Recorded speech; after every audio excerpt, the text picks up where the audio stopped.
प्यारे बच्चों, रसायन विज्ञान के इस कक्षा में आप सबका स्वागत है। और आज कक्षा 12 के लिए ये जो आपका चैप्टर है विलयन, वो डिस्कस कर रहे हैं। सॉल्यूशन चैप्टर डिस्कस किया जा रहा है। इसमें ऑलरेडी 4 लेक्चर हो चुके हैं और आज लेक्चर 5, ये लेक्चर 5 है आज।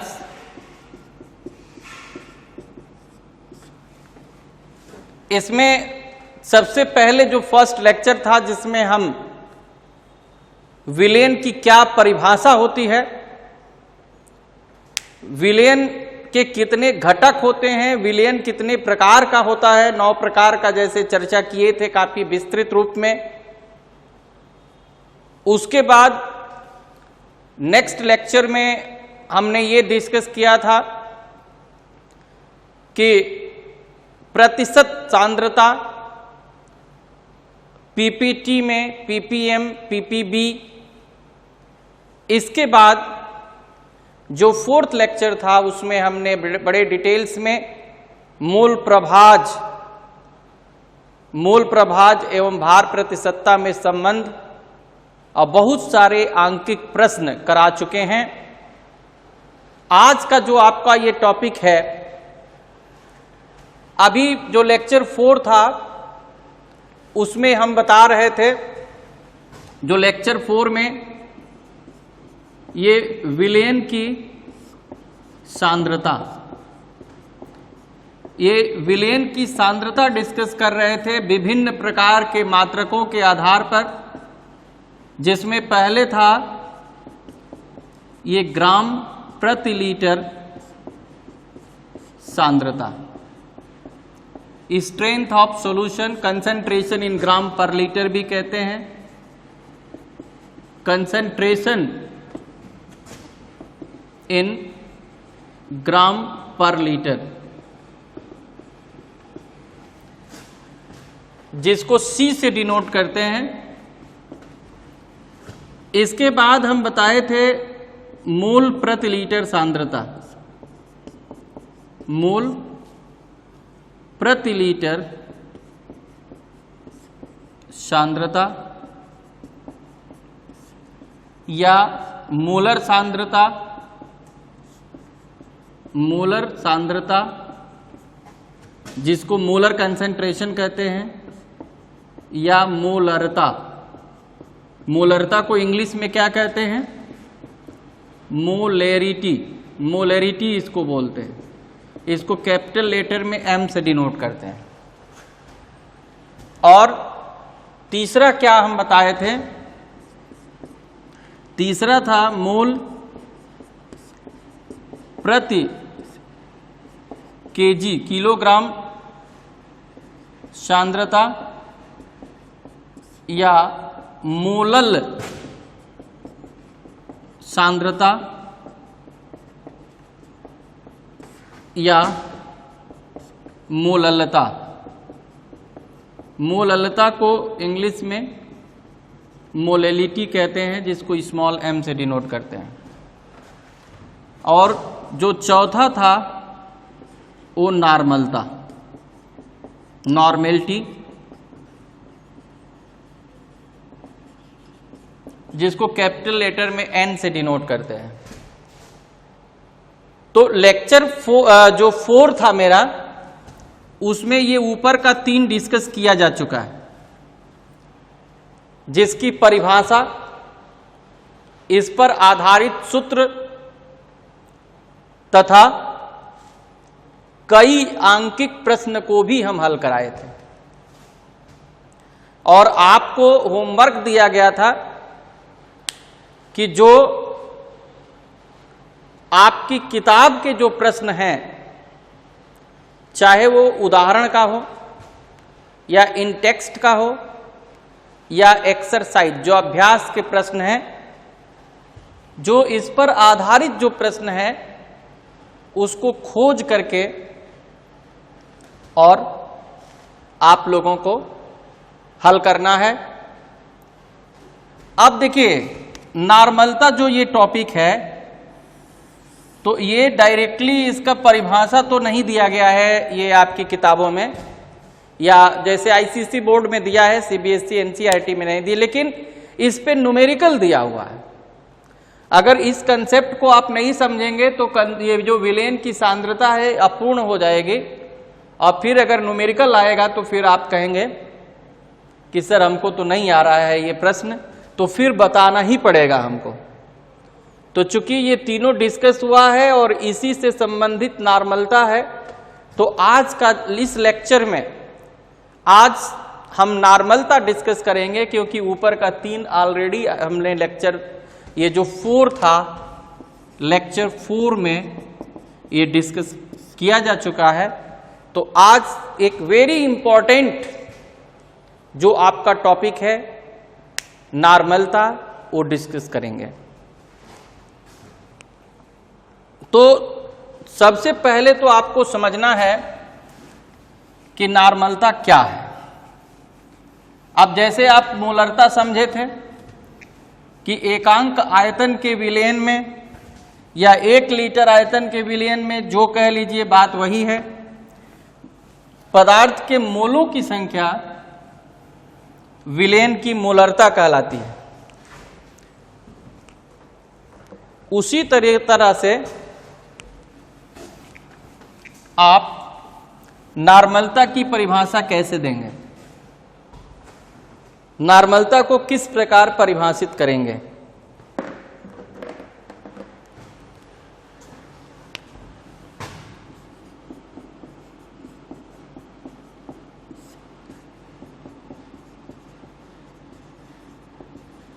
नॉर्मेलिटी किसी को आ रहा है कि नहीं? तो चलिए हम आपको बता देते हैं कि इसकी परिभाषा क्या होगी।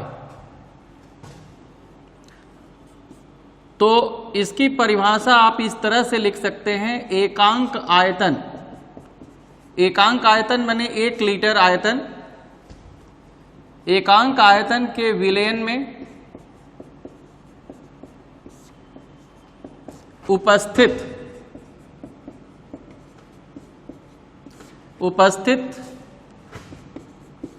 विलेय पदार्थ के ग्राम तुल्यांकों की संख्या, एकांक आयतन के विलयन में उपस्थित विलेय पदार्थ के ग्राम तुल्यांकों की संख्या विलयन की नॉर्मलता कहलाती है।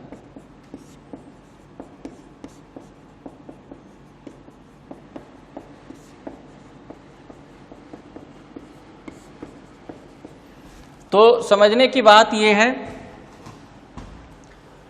कि अगर 1 लीटर आयतन में जितने भी पदार्थ के ग्राम तुल्यांक उपस्थित होते हैं, उसे हम विलयन की नॉर्मलता कहते हैं। अब इसी के आधार पे इसका सूत्र लिखा जा सकता है। कैसे सूत्र लिखा जा सकता है? तो नॉर्मलता n इज इक्वल टू विलेय पदार्थ के ग्राम तुल्यांकों की संख्या, ग्राम तुल्यांकों की संख्या बटा विलयन का आयतन,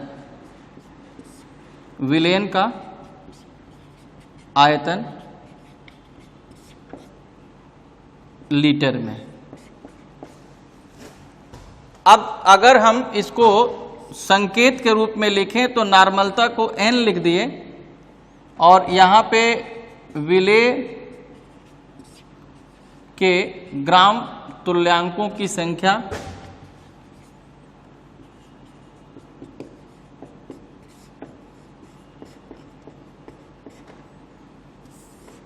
बटे आयतन को हम v लिख देंगे। तो एम्प्लाइज दैट अगर v का n में गुणा करेंगे तो विलेय के ग्राम तुल्यांकों की संख्या बराबर क्या हो जाएगा, तो नॉर्मेलिटी इनटू वॉल्यूम, माने नॉर्मलता गुणे आयतन, नॉर्मलता गुणे आयतन। अगर कोई विलेन की नॉर्मलता दी गई है और उसका आयतन दिया गया है, आप दोनों को गुणा कर देंगे तो ग्राम तुल्यांकों की संख्या मिल जाएगी।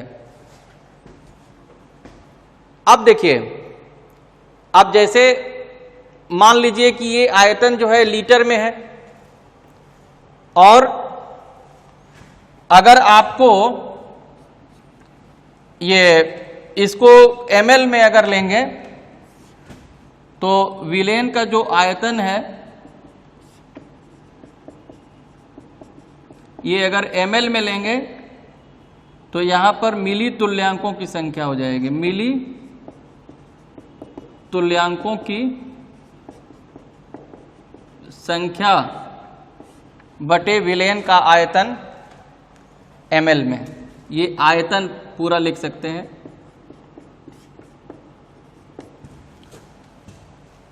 तो जैसे अब विलेय के मिली तुल्यांकों की संख्या भी आप लिख सकते हैं, विलेय के मिली तुल्यांकों की संख्या, जैसे 1 ग्राम में 1000 मिलीग्राम होता है, 1 लीटर में 1000 ml होता है, तो कट जाएगा, और ये मिली तुल्यांकों की संख्या, तो ये भी n इंटू वी होगा, लेकिन ये v ml में होना चाहिए। ऊपर वाला v लीटर में रहेगा, नीचे वाला ml में। तो अगर ml में जो आयतन है उससे नॉर्मलता में गुणा करेंगे तो मिली तुल्यांकों की संख्या मिलेगी, और लीटर में आयतन लेके गुणा करेंगे तो ग्राम तुल्यांकों की संख्या मिलेगी। अब हमको ये समझना है कि ये जो ग्राम तुल्यांकों की संख्या है या मिली तुल्यांकों की संख्या है, ये कैसे निकालेंगे। जैसे मोलों की संख्या आप कैसे निकाल रहे थे, नंबर ऑफ मोल्स, जो मोलों की संख्या है W/m, माने पदार्थ की मात्रा बटे अणुभार, उसी तरीके से आप ग्राम तुल्यांकों की संख्या भी निकाल सकते हैं। कोई भी पदार्थ है तो उसके ग्राम तुल्यांक की संख्या आप निकाल सकते हैं, या मिली तुल्यांकों की संख्या निकाल सकते हैं। तो आप ये बताइए कि आयतन तो आप निकाल लेंगे विलेन का, कोई भी, जैसे 100 ml 200 ml का ये जो नपना होता है जिससे दूध नापते हैं या तेल नापते हैं, तो उसका आयतन तो आप पता कर लेंगे। लेकिन यहां पर समस्या आपके लिए क्या हो जाएगी कि ये ग्राम तुल्यांकों की संख्या हम कैसे निकालें। जैसे कोई पदार्थ दे दिए, हम नमक दे दिए, या आपको सोडियम कार्बोनेट जो वॉशिंग सोडा होता है, धावन सोडा, वो दे दिए, या कैल्शियम कार्बोनेट दे दिए, तो आप जो है कोई पदार्थ है तो उसके ग्राम तुल्यांकों की संख्या कैसे निकालेंगे, ये चर्चा करनी है। क्योंकि जब तक ये नहीं मालूम रहेगा आप नॉर्मलता निकाल नहीं पाएंगे।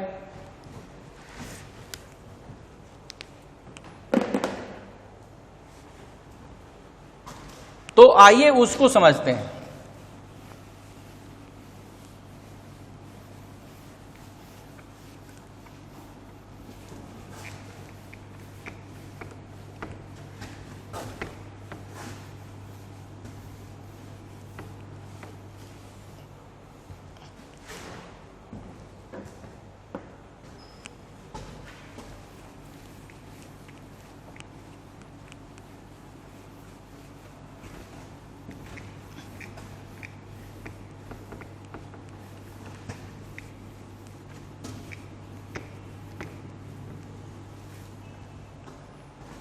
तो समझने की बात यह है कि यहां पे जो ग्राम तुल्यांकों की संख्या है विलेय पदार्थ के,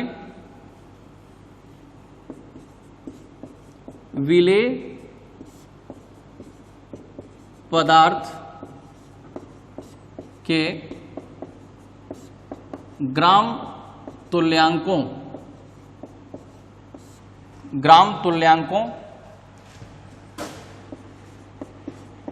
की संख्या बराबर पदार्थ की ग्राम में मात्रा बटा तुल्यांकी भार। देखिए फिर मामला फंस गया। नॉर्मलता निकालने में एक तो ग्राम तुल्यांक आ गया था, अब जब ग्राम तुल्यांक आप निकालने चले तो अब तुल्यांकी भार फंसा दिया। तो अभी हम ये चर्चा कर रहे हैं कि विलेय पदार्थ के ग्राम तुल्यांकों की संख्या बराबर पदार्थ की ग्राम में मात्रा बटे तुल्यांकी भार। अब देखिए जैसे यहां पर ग्राम तुल्यांकों की संख्या है, लेकिन मोलरता में क्या था? मोलरता में ये मोलों की संख्या बटे आयतन था।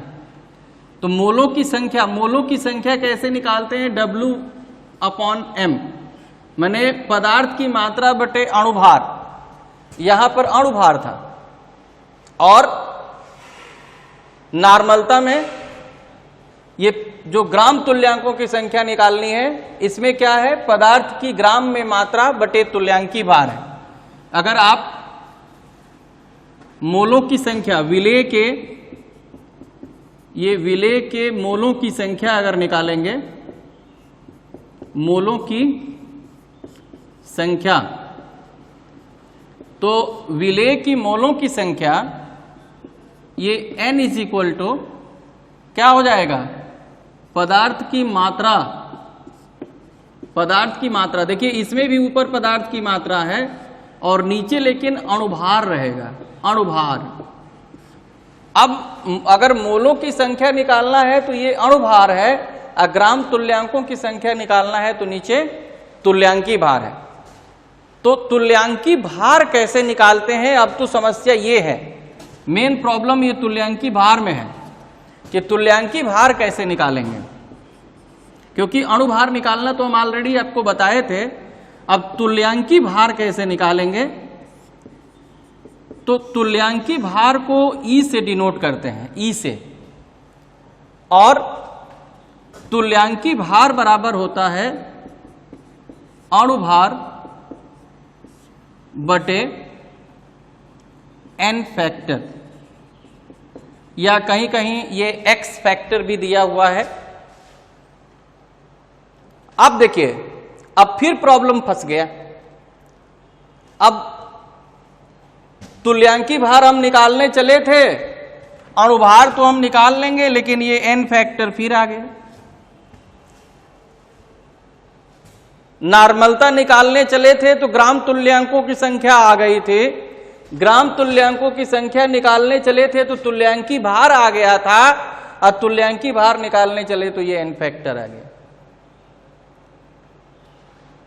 तो अगर इसी n फैक्टर को ही हम अगर समझ लें, अगर ये जो n फैक्टर है, अगर इसी n फैक्टर को हम समझ लें तो सारा समस्या का समाधान हो जाएगा। तो n फैक्टर ये क्या है? ये जो n फैक्टर है ये किसी अम्ल की क्षारकता, ये किसी अम्ल की क्षारकता है। बेसिसिटी ऑफ एसिड, ये अम्ल की क्षारकता है। दूसरा है किसी क्षार की अम्लता, किसी क्षार की अम्लता। तो किसी क्षार की अम्लता का मतलब क्या है कि एसिडिटी ऑफ बेस, तो अम्ल की क्षारकता को भी एन फैक्टर कहते हैं और क्षार की अम्लता को भी एन फैक्टर कहते हैं। और किसको किसको एन फैक्टर कहते हैं? तो किसी आयन, चाहे वो पॉजिटिव आयन हो, धन आयन हो या ऋण आयन हो, किसी आयन पर उपस्थित आवेश, अगर कोई आयन है तो उस पर जो उपस्थित आवेश होता है वो भी एन फैक्टर कहलाता है। या किसी लवण में धन आयनों या ऋण आयनों की कुल संख्या, अब कितने धनायन है या ऋणायन है इनकी कुल संख्या,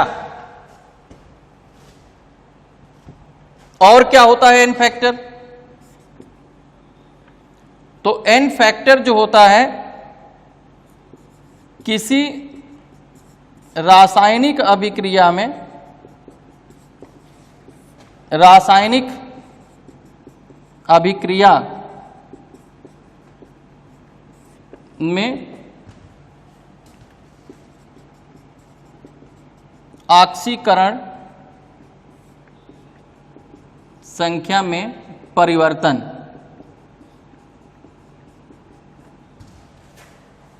तो ये है एन फैक्टर, मतलब अम्ल की क्षारकता, क्षार की अम्लता, किसी आयन पर उपस्थित आवेश या किसी लवण में धनायनों या ऋणायनों की कुल संख्या या किसी रासायनिक अभिक्रिया में ऑक्सीकरण संख्या में परिवर्तन।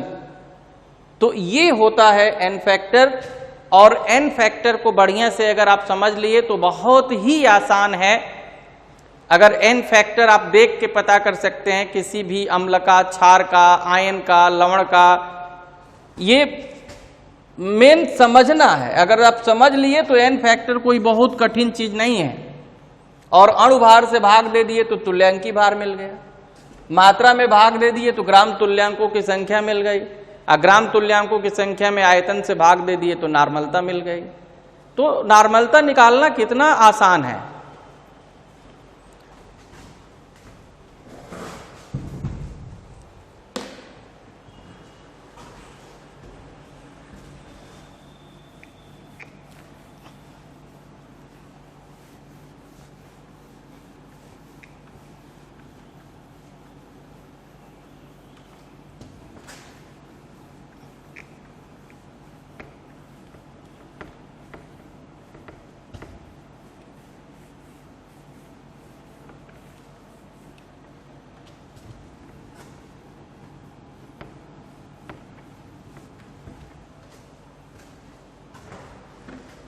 तो आइए हम समझते हैं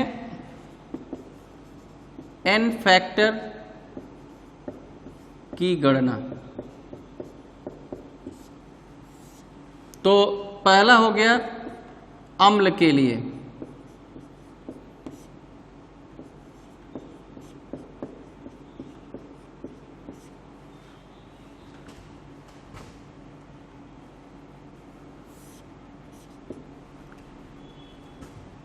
तो जलीय विलयन में, जलीय अम्ल के जलीय विलयन में आप लिख लीजिएगा, अम्ल के या किसी अम्ल के जलीय विलयन में, जलीय विलयन में किसी अम्ल के जलीय विलयन में उपस्थित, किसी अम्ल के जलीय विलयन में H+ आयनों, हाइड्रोजन आयनों की संख्या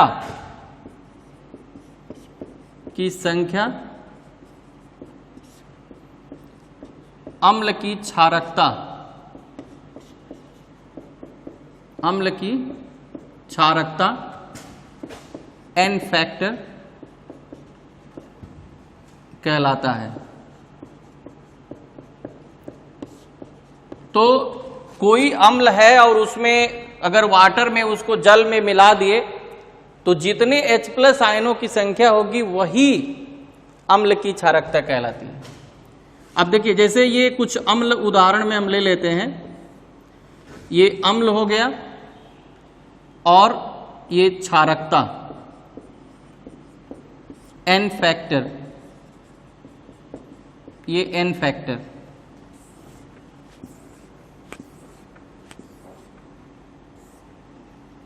तो ये जैसे HCl है, ये H+Cl-, तो एक H+ है तो क्षारकता 1 हो गई। अब H2SO4 है तो ये 2H+SO4 2-, तो ये क्षारकता 2 हो गई। अब H3PO4 है, ये 3H+, अब PO4 3-, तो ये 3 हो गई। लेकिन यहां देखिए, ये H3PO3 है, देखने में तो लग रहा है कि 3 हाइड्रोजन है तो 3 होगा, लेकिन ये डाई बेसिक है, मतलब 2H+ HPO3 का 2-, ये 2 ही होता है। अब क्यों होता है? क्योंकि एक जो हाइड्रोजन होता है वो फास्फोरस से डायरेक्ट लगा रहता है, जो 2 OH होते हैं यही ब्रेक होते हैं, ये pH बॉन्ड ब्रेक नहीं होता है, ये इसका स्ट्रक्चर है, तो इसलिए ये डाई बेसिक होता है। वैसे ही जैसे मान लीजिए कोई क्षार है, अगर ये क्षार है, अगर ये क्षार के लिए यहां लिख दीजिएगा, क्षार के लिए, तो किसी क्षार के, यहां क्षार कर दीजिए, बेस जो होता है, किसी क्षार के जलीय विलयन में यहां पर अब H+ के जगह पे OH- हो जाएगा। OH- आयनों की संख्या क्षार की अम्लता कहलाती है, क्षार की अम्लता n फैक्टर कहलाता है। तो अब जैसे ये उदाहरण यहां ले सकते हैं, ये क्षार है और क्षार की अम्लता n फैक्टर। तो अगर मान लीजिए ये NaOH है तो इसमें OH की संख्या 1 है, अगर CaOH का होल ट्वाइस है तो 2 है, AlOH थ्राइस है तो ये 3 है। तो इस तरह से अगर अम्ल है तो उसमें ये H+ आयनों की जो संख्या हो जाएगी ये n फैक्टर होगा, और अगर कोई क्षार है तो ये OH आयन की जो संख्या हो जाएगी वो n फैक्टर होगा। तो है कि नहीं आसान? आप 1-2 में जैसे थोड़ा टेक्निकल है, नहीं तो बाकी आप 99% जो है देख करके ही समझ जाएंगे कि इसमें कितना H+ है, कितना OH- है, अब उसकी संख्या ही n फैक्टर कहलाती है। ये कोई बहुत कठिन चीज नहीं है, बहुत आसान है, आप सूत्र को देख के जान जाएंगे। जैसे HCl है, H2SO4 है, H3PO4 है।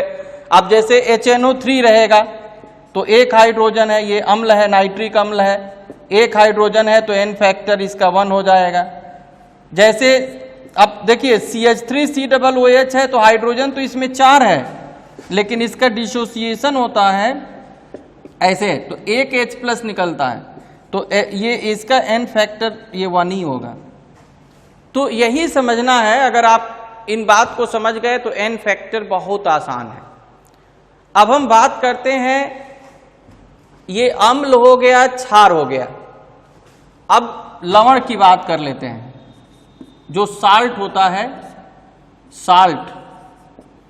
तो साल्ट के लिए किसी लवण, अब यहां क्षार के जगह पे आप लवण लिख देंगे, तो किसी लवण के जलीय विलयन में और धनायनों या ऋणायनों, धनायनों या ऋणायनों, धनायनों या ऋणायनों की संख्या लवण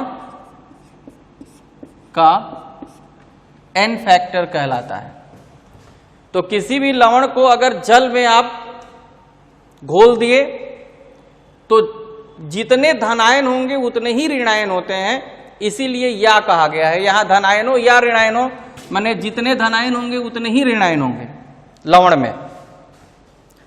तो उदाहरण के द्वारा आप इनको समझ सकते हैं।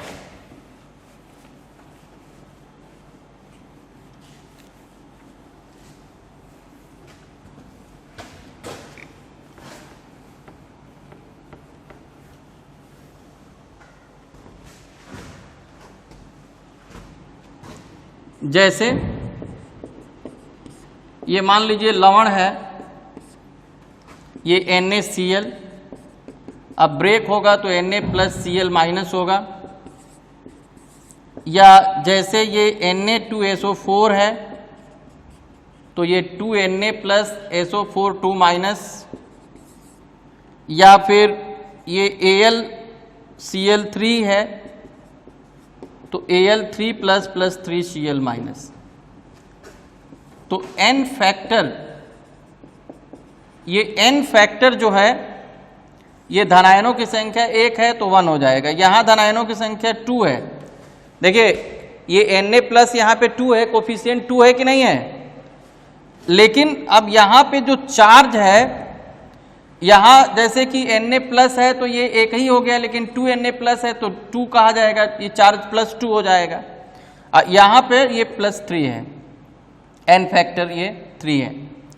तो जो चार्ज होता है, जैसे धनायनों की जो कुल संख्या होती है या जो ऋणायनों की संख्या के बराबर होती है, तो वो संख्या लवण के लिए n फैक्टर होता है।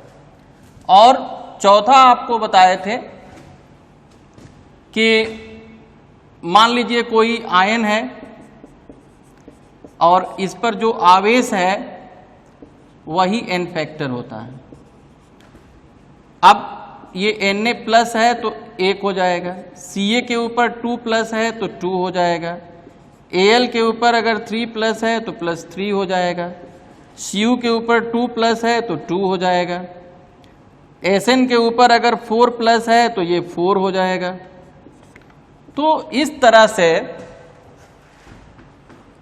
आप समझ सकते हैं कि अम्ल के लिए, क्षार के लिए, लवण के लिए, आयन के लिए n फैक्टर क्या होता है।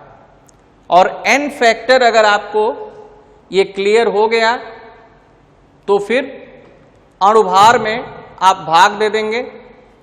तो जब अणुभार में भाग देंगे तो तुल्यांकी भार मिलेगा, और फिर तुल्यांकी भार से पदार्थ की मात्रा में देंगे तो ग्राम तुल्यांकों की संख्या। तो आइए इस पर जो अब जो सूत्र है उसको संकेत के रूप में समझते हैं।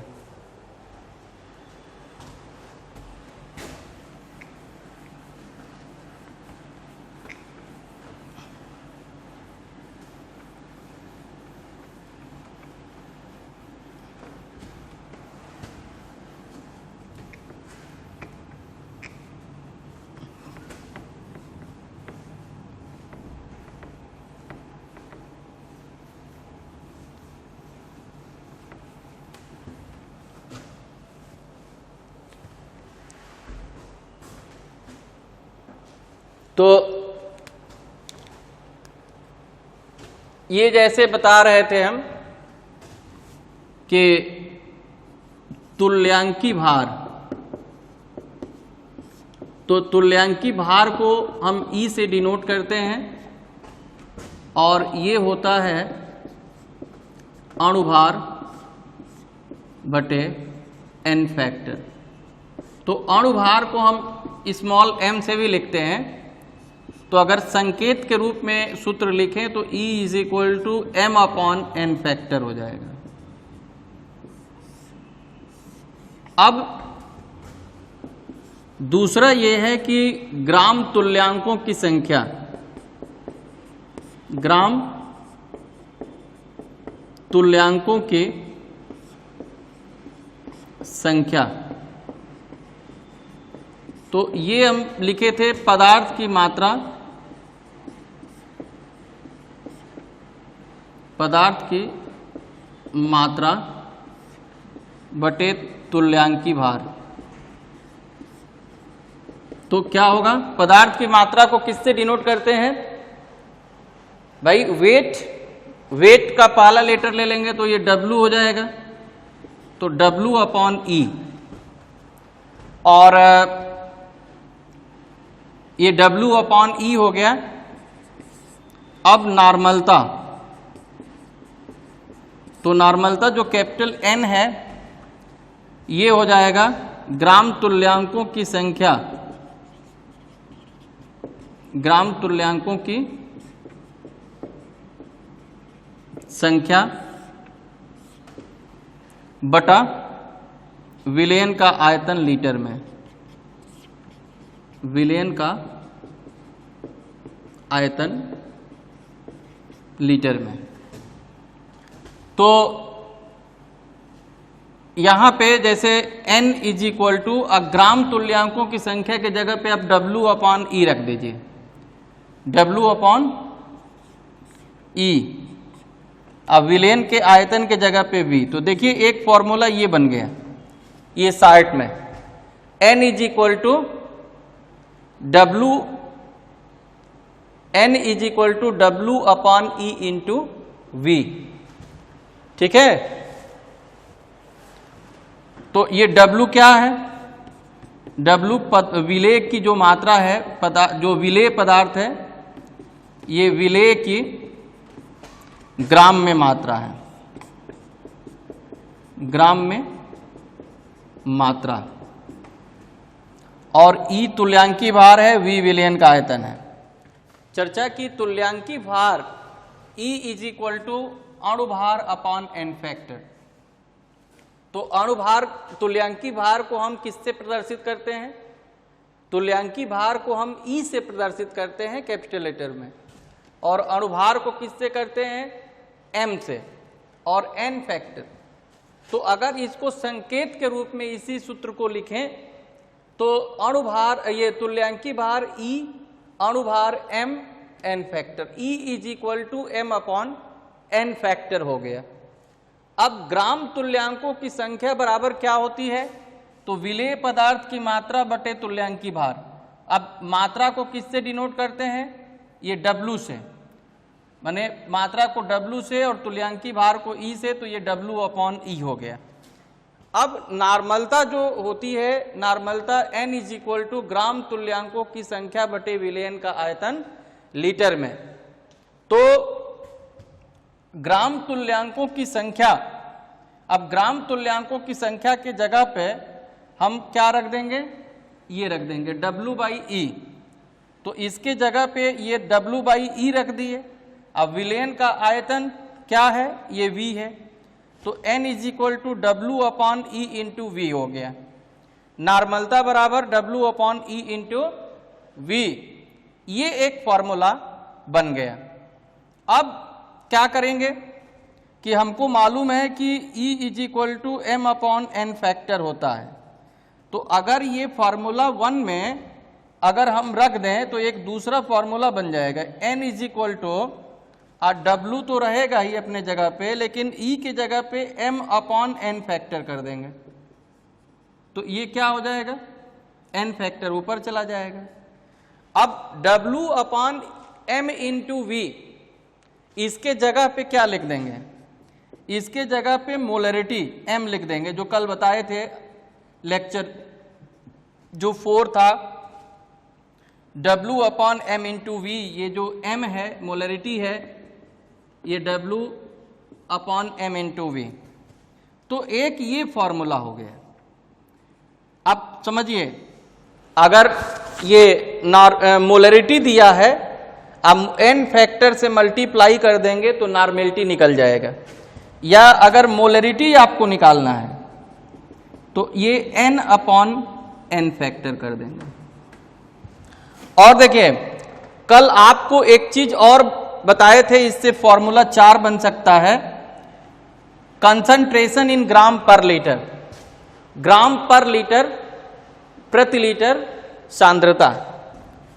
तो C = W/V होता है, W/V। तो अगर N = C/E हो जाएगा, तो एक फॉर्मूला ये भी हो गया। तो इस तरह से कुल मिलाकर के जैसे एक फॉर्मूला हुआ N = W/E × V, और दूसरा फॉर्मूला इसी से बन गया N = W/M × V × n factor. तीसरा फार्मूला जो बन गया ये N = अब इसके जगह पे अगर M रख दिए तो M × n फैक्टर, और जो W/V के जगह पे अगर C रख देंगे तो N = C/E हो जाएगा। एक फॉर्मूला ये भी बन गया, N = ये N = C/E, ये चौथा फॉर्मूला बन गया। और तीसरे में ये N = M × n फैक्टर। तो देखिए जो सूत्र होता है उस सूत्र कहीं आपको उसके लिए कुछ अलग प्रयास नहीं करना है। जैसे जो परिभाषा है, अब नॉर्मलता की परिभाषा क्या होती है? नॉर्मलता की परिभाषा ये होती है कि किसी एकांक आयतन के विलयन में उपस्थित विलेय पदार्थ के ग्राम तुल्यांकों की संख्या विलयन की नॉर्मलता कहलाती है। तो नॉर्मलता बराबर क्या हो गया? विलेय पदार्थ के ग्राम तुल्यांकों की संख्या बटे आयतन। अब आयतन को V से करते हैं डिनोट और नॉर्मलता को N से करते हैं। अब ग्राम तुल्यांकों की संख्या को कैसे करते हैं? तो W/E से करते हैं, W/E। तो एक फार्मूला टाइप का बन गया। अब E के जगह पे M/N फैक्टर रखे तो एक और फार्मूला बन गया। अब W/M × V के जगह पे M रखे तो एक और फार्मूला बन गया। W/V के जगह पे C रख दिए तो एक और बन गया। तो फार्मूला जो है कुछ याद नहीं करना है, थोड़ा सा अपना दिमाग लगा के अगर आप समझ लेंगे तो ये बहुत ही आसान हो जाएगा। और एक चीज आपको बता दें कि माई स्कूल ऐप है Google play store. Google play store पे जब आप जाएंगे, माई स्कूल आप सर्च करेंगे तो वो ऐप डाउनलोड करना होगा। अब ऐप को डाउनलोड करने से आपको क्या फायदा मिलेगा? तो आपको फायदा ये मिलेगा कि ये जो वीडियो लेक्चर है ये मेरा अवेलेबल रहेगा। आप इस लेक्चर से आप अपना नोट्स भी बना सकते हैं, आप कंसेप्ट को समझ सकते हैं। और सबसे बड़ा फायदा ये है कि हर लेक्चर के 10 क्वेश्चन, 5 मल्टीपल चॉइस है, MCQ है, बहुविकल्पी प्रश्न है, और 5 थ्योरेटिकल है जो बोर्ड एग्जाम में प्रश्न पूछे जाते हैं, जो आपकी किताबों से भी हैं। तो वो 10 प्रश्न आपको हर लेक्चर के मिलेंगे। तो वो जो वेरी वेरी इंपॉर्टेंट प्रश्न है जो हर साल परीक्षाओं में पूछे जाते हैं, और केवल प्रश्न ही नहीं मिलेगा, उसका सॉल्यूशन भी आपको मिलेगा। तो ये फायदा है उस ऐप का। तो ये इस पर जो आधारित जो प्रश्न है आपको ऐप पे मिलेंगे। ये जो वीडियो जितना जैसे लेक्चर 1 से संबंधित जो प्रश्न है वो मिलेगा, लेक्चर 2 का, लेक्चर 3 का, लेक्चर 4 का सारा, और प्रश्न के साथ साथ उसके उत्तर भी वहीं पर पूरे हल सहित दिए गए हैं। तो उसको भी आप देख सकते हैं।